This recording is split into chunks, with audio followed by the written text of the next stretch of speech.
you hear me? Yes. Perfect. Sorry, I forgot that it's not morning everywhere. It's morning for us. So good afternoon, dear colleagues. I think it's 6 o'clock, so we can start. It's my pleasure to open the second half of today's conference. My name is Valeriia Yustyniuk. I am a veterinarian from Ukraine originally. Currently, I work at the Center for Animal Health and Food Safety at the University of Minnesota, and I will talk about it a little bit later. So first of all, I wanted to extend my gratitude to our presenters who have joined us from across the globe today. And as I mentioned, for some of us, it's an early morning, and we truly appreciate your dedication and effort. I also want to acknowledge our participants and colleagues from Ukraine who managed to join us during these challenging times, and your courage and resilience inspire us, and we stand in solidarity with Ukraine. So just to let you know, as someone deeply committed to One Health for over a decade, I would say, today's event holds a special meaning for me. I take a great pride in celebrating this vital interdisciplinary approach alongside all of you, because this is especially significant for me as I am an alumna of National University of Life and Environmental Sciences, where I earned both my DVM and PhD. So this is very honorable for me to be a part of this event. And before we proceed, let me share a few household or housekeeping rules. So the working language of this session is English. However, all of you are encouraged to ask your questions in Ukrainian, whether you would like to unmute yourself or use chat feature. We will help you to translate those questions into English and share with our speakers. We have 15 minutes allocated for each presentation, which includes questions and answers. So please try to keep with time so our flow is nice and smooth for today. And with that in mind, I invite you to engage fully and enjoy this enriching session. Thank you for being here, and let us make the most of this celebration of One Health. I would like to begin with a short or brief introduction of the center I currently work in. So Center for Animal Health or Center for Animal Health and Food Safety is a structural unit within the College of Veterinary Medicine at the University of Minnesota. And throughout today's session, you will hear a lot from speakers from our center. It's because we do a lot of diverse work. So our center is designated by the World Organization for Animal Health as a collaborating center for veterinary services, capacity building, and by the Food and Agriculture Organization as a reference center for veterinary public health. And in this capacity, our center provides training and technical expertise to veterinarians and animal health professionals across the globe. While my colleagues will talk about technical side of our projects, I would just like to highlight our contribution to education and training. So one of the key initiatives of our center is Progress Vet, which is an online educational program that collaborates with partner countries to enhance the capacity of veterinary services. And initially, the project was launched in Latin America, but then we expanded to other regions. So now we are in Africa, Southeast Asia, and most recently, we started a project in Eastern Europe. Another notable initiative of our center is twinning program. So calves completed first ever WOA twinning project with Chiang Mai University in Thailand, which was in 2016, and it was very successful. And most recently, we just concluded a twinning project with Samarkand State University in Uzbekistan.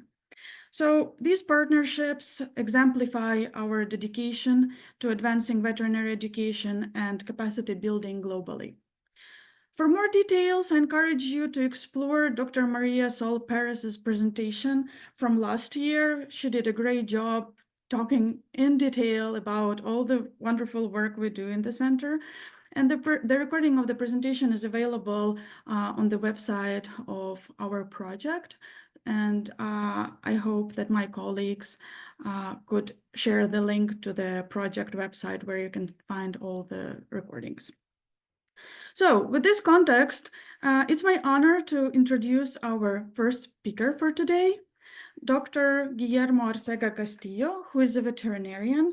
He also holds a master's in preventive veterinary medicine, and currently he is a veterinary public health resident in our center. So he is going to talk about 717 Outbreak Response Framework, Human Application, and Animal Health Potential.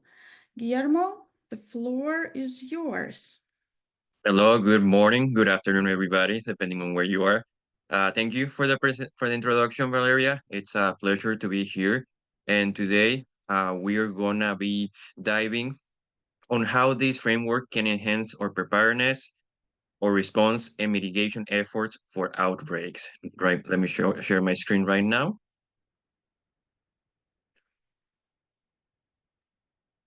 Okay, perfect. So as mentioned by Valeria, my name is Guillermo Arcea Castillo. And I'm thrilled to be here today to discuss a transformative approach in outbreak response, the 717 framework. As the title suggests, this initiative bridges the gap between human health applications and a possible animal health potential. So what's the 717 framework? This is a powerful tool, a time-sensitive approach designed to revolutionize how we detect and respond to health threats. At its core, the framework emphasizes three critical timelines, as the name suggests, 717. 7 days to detect a health threat from its emergence, 1 day to notify the appropriate public health authorities, and 7 days to initiate an effective response. This model was created with a simple but critical goal: to minimize the spread and impact of outbreaks by addressing each phase of response quickly and, most importantly, efficiently.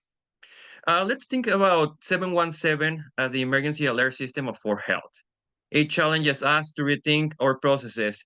It makes us ensure that detection, notification, and action occur within clearly defined windows. The faster we act, the better. The better we can mitigate risk, not just for humans, but also for animals and therefore the ecosystems as well. So throughout this presentation, we will explore how this framework can be adapted and expanded for human and animal populations alike.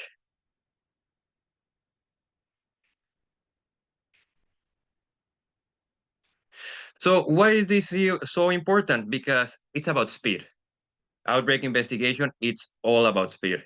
Outbreaks like wildfires, if you act quickly, you can stop them from spreading and making the fire worse. Detecting threats early, notifying the right people, and responding swiftly can mean the difference between a contained situation and a global crisis. It can make the difference between life and death. The approach not only saves lives, but also strengthens health systems, reduces mortality rates, and ensures resources are used efficiently. Plus, it fosters global collaboration, uniting sectors to tackle health threats together. It's about being proactive, being effective, and being prepared to protect public health. So as the name suggests, the first step is going to be detection. So within 7 days, we need from that moment that since the symptoms of a disease, reportable disease are noted, public health officials have these 7 days to conduct their investigations, collect samples, confirm the diagnosis in the laboratory, and it's very important because early detection is crucial to prevent the spread of infectious diseases. Notification. You have 24 hours once that the outbreak is detected to notify health authorities, but who are you going to notify? How do you know who is the person that needs to be informed about a current outbreak? The answer for that is you need to notify the person, agency, department, ministry that is going to trigger an action. It's going to trigger a response. And that's how we get into the last 7 days of this outbreak notification, in which in these 7 days, we need to have an early response. This third step is going to be about the notification once it has been made. Rapid response teams are deployed to contain the outbreak, quarantine the affected individuals, and begin the necessary medical treatment depending on the disease. The phase must start within 7 days to limit further spread. So why 7 days? Because we need to act quickly. We need to stop the disease from spreading further. And how do we evaluate ourselves? You may ask. So we evaluate ourselves by having an early action review. It's like gonna be like the feedback loop. This tool was developed by the WHO. It's a tool designed to ensure and measure how well we detect and respond to outbreaks. How can we identify bottlenecks and enablers that I'm gonna talk about in the next slide? It's about using data and metrics to guide both immediate and long-term actions. So what are some of the things that we're gonna get from this feedback tool? We're gonna get the bottlenecks and we're gonna get the enablers. The bottlenecks are gonna be, for example, something that is gonna stop the response, something that is gonna stop the notification or the early response, such as delaying sample shipment, incomplete investigation forms. Enablers are gonna be those ones that are gonna help you get things done, such an example, trained rapid response teams, effective surveillance systems, and a prompt national level notification. Right here, I just want to show a quick example of how 717 has been used in a real life scenario in South Sudan yellow fever outbreak. So right here, we have a yellow fever outbreak that started on December 14, 2023. An 18-year-old male patient from Yambio County in Western Ecuadorian state presented with fever symptoms. Despite initial treatment, his condition did not improve. By December 21st, the patient exhibited more severe symptoms, including bleeding and jaundice, prompting clinicians to suspect about something worse, a viral hemorrhagic fever, potentially yellow fever. A sample was collected on December the 24th and tested positive for yellow fever at the National Public Health Laboratory in Juba. With further confirmation from the Uganda Virus Research Institute, the rapid confirmation of the diagnosis was crucial for initiating an appropriate response. On December the 27th, a national rapid response team was deployed to address this issue. And by February 2024, 30 suspected cases and 2 confirmed cases were reported across 5 counties. This means that how this 717 approach was able to stop something that was going to be deadlier, something that was going to make so much suffering and burden and loss of life. By using this 717 approach, as we can see in this timeline of the events, we can see how everything was promptly detected, notified, and respond to. We can see that even though it took all the way from the 14th of December to the 24th of December to have a confirmatory diagnosis, because the laboratory and the clinicians thought about yellow fever on the 21st of December, that still counts within that time frame. After that, the notification at the national level took 24 hours. That still adheres to our system.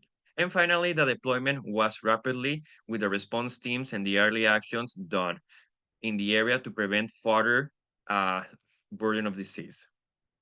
So in this example, we can see how despite facing challenges like delays in sample shipment, incomplete case investigation forms, and so many issues that happen because life happens, you have infrastructure issues that are hard to solve.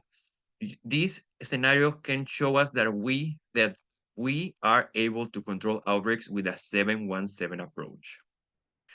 So how can we move this approach into the animal realm, especially on Latin America and focusing on high pathogenic avian influenza? Currently, the goal is going to be to test the suitability of 717 in high pathogenic avian influenza, as there's so many cases throughout Latin America right now. Here at the Center for Animal Health and Food Safety of the University of Minnesota, we are planning and with research with Colombia, in which we're going to test the feasibility of 717 framework. We're going to test it on high pathogenic avian influenza, as it's a disease that brings so much burden to the poultry industry, and also it has a risk of zoonotic disease. Eventually, we want to test the 717 approach to see, as mentioned before, its feasibility. The goal that is really important is because we want to know how can we adapt what we have seen in Africa and also in some research of the 717 approach in Brazil. How can it help Latin America? How can it help the animal health populations? And how can it help prevent the next global animal or human pandemic? Here I'm gonna leave two articles that are gonna be about how 717 approach has been used in real life, as mentioned in Africa and also in Brazil. And uh, that's gonna be it for me. I hope that you enjoy this brief conversation, this brief presentation about this new approach and its potential for tackle animal health diseases. I don't know if anybody has any questions, concerns that I can help answer or address.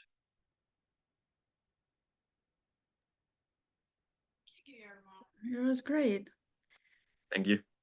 Colleagues, do you have any questions? Because this is a very sensitive issue. Outbreak response, very, you know, we are all in it, we're all thinking about it, and we are trying our best to make it effective and efficient. So do you have any questions?